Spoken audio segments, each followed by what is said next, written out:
C'est l'un des plus grands programmes d'éclairage solaire au monde, celui qu'a lancé le président du Sénégal, Macky Sall, en février dernier.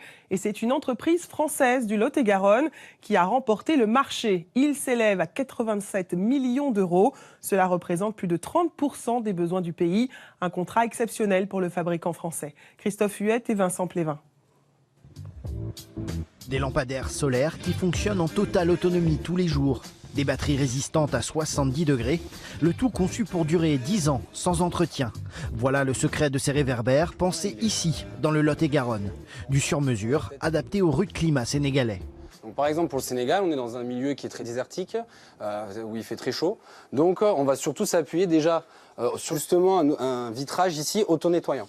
Donc, en fait, c'est une structure qui va vous permettre, quand le sable va venir, il ne va pas se coller dessus. Et il va plutôt, même si dès qu'il y a quelques gouttes de pluie, même à Dakar, il y en a, et bien ça va permettre l'écoulement du sable et donc de garder une certaine production. Ainsi, plus besoin d'être rattaché au réseau électrique. Cette technologie équipe déjà la route menant à l'aéroport de Dakar. Désormais, c'est un chantier titanesque qui attend Fonroche Éclairage. Fournir 50 000 lampadaires pour équiper un tiers du Sénégal. Un contrat à 87 millions d'euros, signé en février dernier, sous l'œil des présidents français et sénégalais.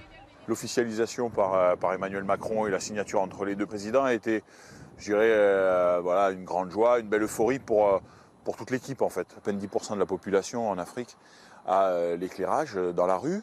Et donc forcément, ça crée un marché très important. La PME emploie une quarantaine de salariés. Elle va doubler ses effectifs pour remplir son contrat dans les 2 ans. Des recrutements sont en cours, tout comme l'implantation d'une base logistique au Sénégal, qui servira aussi de tremplin.